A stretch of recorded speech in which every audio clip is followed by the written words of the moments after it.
the key takeaways for you? Education. And what we want to do as a society is to ensure that we are able to provide input into that process so that the quality of graduates that are coming through are fit for purpose. The second key point for me relates to the input that actuaries can provide into pension reforms. Over the years, there's been a lot of talk around the value that has been lost because of hyperinflation, because of currency changes and so on. And then thirdly, in Zimbabwe, we now have a very vibrant informal sector. And therefore, as actuaries, we now need to come together and provide support to the insurance and pensions industry to come up with solutions that are relevant to the informal sector. Everyone is talking about this creature called AI.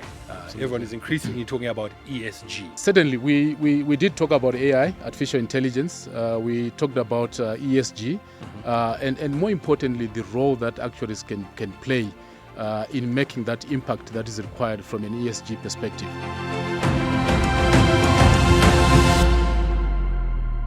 Joining me today is Mr. Livingstone Magorimbo, President-elect of the Actuarial Society of Zimbabwe, ASZ. A warm welcome and thank you for being here. Thank you, Farai. Great to be here. Now, today we are having a discussion to reflect on your annual convention, which took place in a very chilly, very wintry Nyanga, but I think also provided a backdrop for, I think, very robust and thought-provoking discussions. Could you tell us a bit about that convention and what you think were the key takeaways? I mean, absolutely. Obviously, for a start, this was our first annual convention outside of Harare, which was held at Troutbeck Resort in Nyanga, being the 11th convention under the theme From Insight to Impact, Shaping a Better Tomorrow. Mm-hmm. And I think for us, with where we are as a nation and as a country, we could not have had a better theme and a relevant theme than that. We certainly had more turnout than what we expected. We had more than 150 members that came through, even though we had planned for 120. So a big thank you to our members for coming through and supporting the convention. Indeed. So when you say from insights to impact, what did that mean? When you were the thought process that came up to coming up with that theme? I think we took a step back and asked ourselves to say, as actuaries in Zimbabwe in particular, how have we fared over the years in terms of contributing to the national development of the country? And we felt that we had sort of been pulling away from the table where the discussions were happening. We were busy coming up with products, coming up with the work that we do as actuaries, but we are not coming forward to ensure that whatever recommendations that we make, whatever input that we provide goes through into policy to make that change and to make that impact that we are looking for. So you were essentially stuck in the back, working the numbers, doing the calculations. Absolutely. The things that you're recommending are not being implemented the way that they ought to. Absolutely. Okay. The key takeaways for you, what were some of the highlights? I think for me, I would say there are 4 or 5 key areas that sort of hit me in terms of the impact coming out of this convention. Education, I think, was the first for me. As you know, we do have the National University of Science and Technology and the University of Zimbabwe offering undergraduate degrees in actuarial science. And what we want to do as a society is to ensure that we are able to provide input into that process so that the quality of graduates that are coming through are fit for purpose as they go into industry. But find beyond that also to make sure that we are providing support to different categories of our membership, from those who are obviously going through the professional exams to those who have qualified and who require continuous professional development. But more importantly, just to create that awareness to that young girl, that young boy who is in Mudzi, who wants to know about career opportunities, and for them to know that the actuarial profession can be one of the options that they can consider. So that's on education. The second key point for me relates to the input that actuaries can provide into pension reforms, into the reforms that are required to change the way the insurance and pensions landscape is in Zimbabwe. As you know, over the years, there's been a lot of talk around the value that has been lost because of hyperinflation, because of currency changes and so on. But as a profession, we believe that we've gotten to a stage where yes, that happened. We now need to move forward and come up with solutions that make sense to our pension fund holders in terms of pension reforms. And therefore, as a profession, we want to be at that table when there's a discussion that is happening around how do we turn the fortunes of the insurance and pensions industry going forward. So that is very key for us. And then thirdly, I think the issues around the input that actuaries can provide as far as developing products and solutions, right, that are relevant. As you know, in Zimbabwe, we now have a very vibrant informal sector, employing, according to some statistics, between 70 to 80% of those that are employable. And therefore, as actuaries, we now need to come together and provide support to the insurance and pensions industry to come up with solutions that are relevant to the informal sector. I think over the years, the process has been, let's develop products that are targeting the formal sector without understanding that there is an increasing informal sector that requires support. So obviously, that's another area that is really key for us as a profession. Indeed.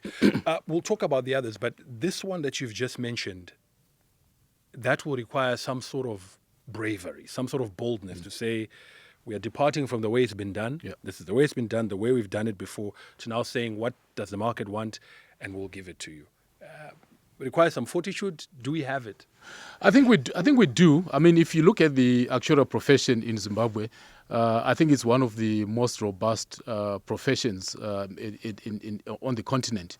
Outside, obviously, South Africa, we have a lot of our actuaries who were trained, and some have left the country, but they continue to provide their knowledge and their support to the profession.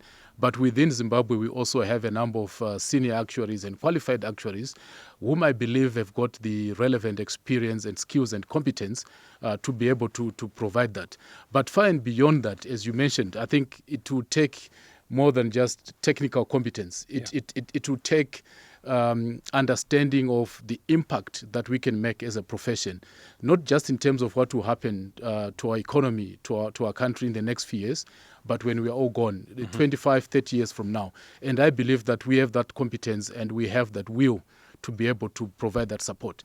The fact that we are talking about it is a clear indication that we are thinking about it, and there's obviously commitment from my side as the president-elect of the Actuarial Society of Zimbabwe, supported by our council and also some of the senior actuaries within the industry.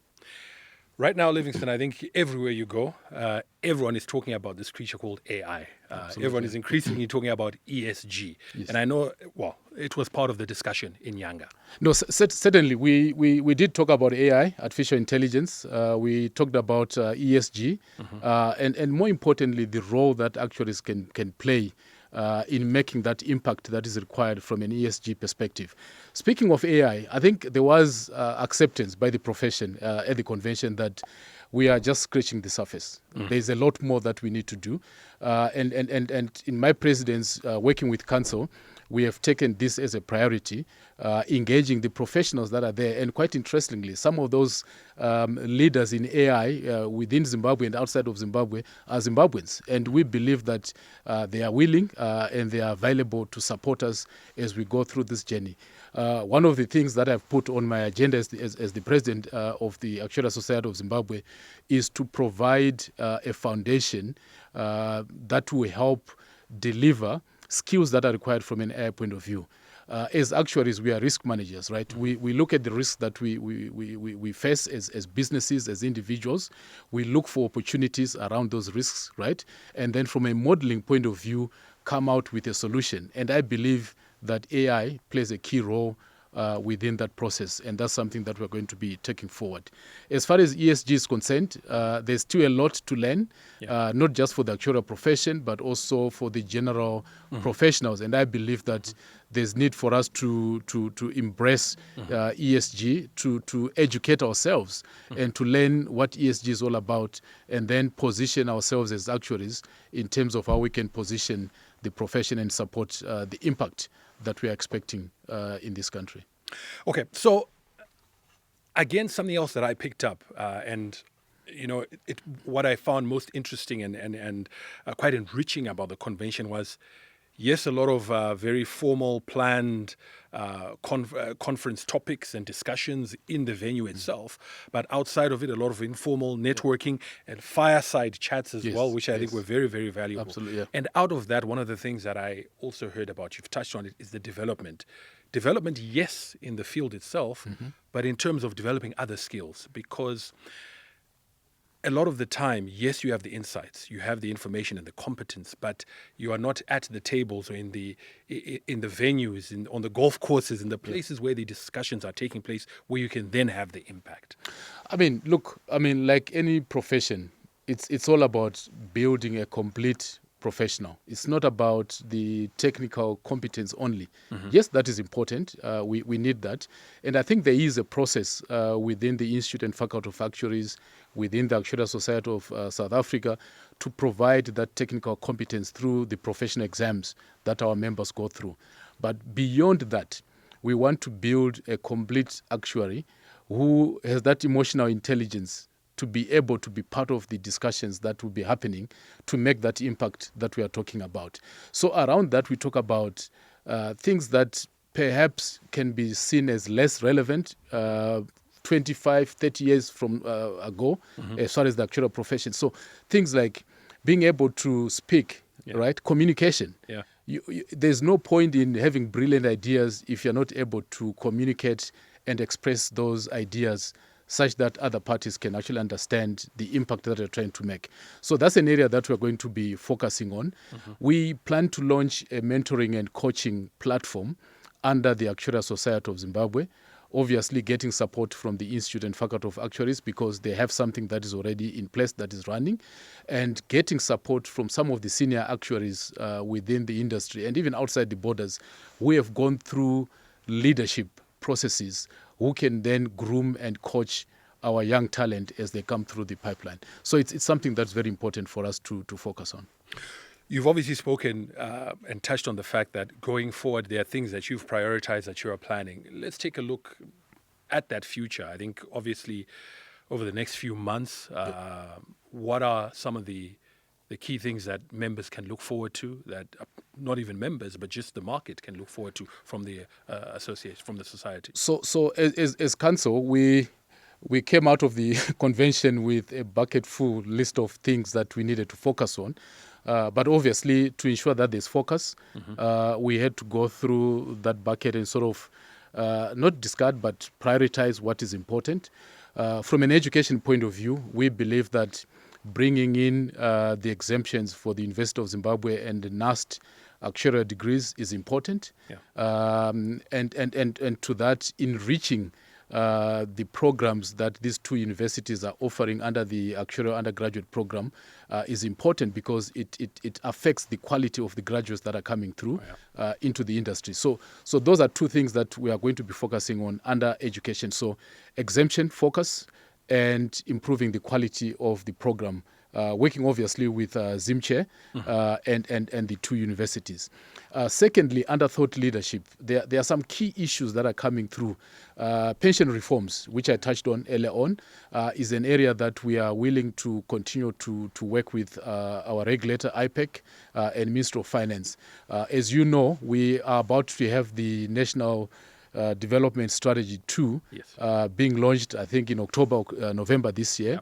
As we speak, we are part of the discussions through the technical working group under the Reserve Bank. And there are two focus areas that we are looking at. We are looking at building resilience in the long-term savings sector. We are looking at how do we support the roadmap to monocurrency that government is talking about and provide input from an actuarial point of view. So that is something that is key there. Under thought leadership as well, we are looking at the input that we need to provide to the road accident fund. We have been unfortunate as a country, I think, over the last few weeks where we have had some accidents that have been disasters in my mind. And we need to have a framework that will be able to provide support to those who unfortunately may lose their lives or may get maimed in road accidents. And that's what the Road Accident Fund seeks to do. And as a profession, I believe that we've got a key role to play in making sure that we've got a right platform around that. So that's on thought leadership. The third area that I think for our members and those even outside of the profession will see a lot of activities, AI implementation. We are currently, we have already started engaging the AI gurus, as they call them, in this space to give us a clear roadmap in terms of how we can provide support to our membership. And in the next few months, we'll be coming to our membership and say, if we are to implement AI as an actuarial profession in Zimbabwe, this is the roadmap that we need to go through and provide a framework that members can tap into to be able to build their skills and their competencies. And then fourthly, ESG. We are going to come out again before the end of this year with clarity around the role that actuaries will play and can play as far as ESG implementation is concerned, and making sure that that impact that companies and communities are looking for is not just there, but is properly measured, because as they say, what's not measured, it doesn't get done. True. Exactly, and it's irrelevant. So we want to make sure that we are measuring ESG impact clearly, and I believe that actuaries have got a significant role to play in that space. Mr. Magorumba, you said when you left convention, you had a bucket list of things. Your in tray is very, very full, but I think very exciting times in terms of the opportunities. And I'm particularly excited about the role that you're saying that you are now part of these discussions, issues of monocurrency, issues of NDS2. They will make, as outsiders, when we hear actuaries, we think, these are just guys with calculators, crunching numbers. They do have calculators, but we need to go beyond that. Beyond that, yeah. And now you are being part of a discussion where we are actually touching on things that are relevant to everyday people. These are the things that people are grappling with, and you are inputting into. Absolutely. And as we try to get our voices heard as actuaries, one of the things that we are currently working on and almost closing out is the actuaries bill.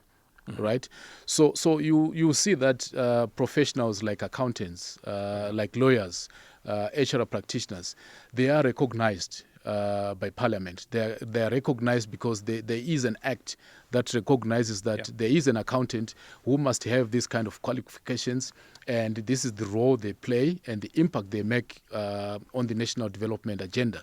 For actuaries, we have for many years been part of the Institute and Faculty of Actuaries, which is fair and great in terms of building the technical competencies that we require. But as we speak, we are not recognized as a profession within an act of Parliament. And what the Actuaries bill seeks to do is firstly to bring that recognition, number one, and then secondly, to also provide a framework that guides those professionals who are going to operate in Zimbabwe as actuaries.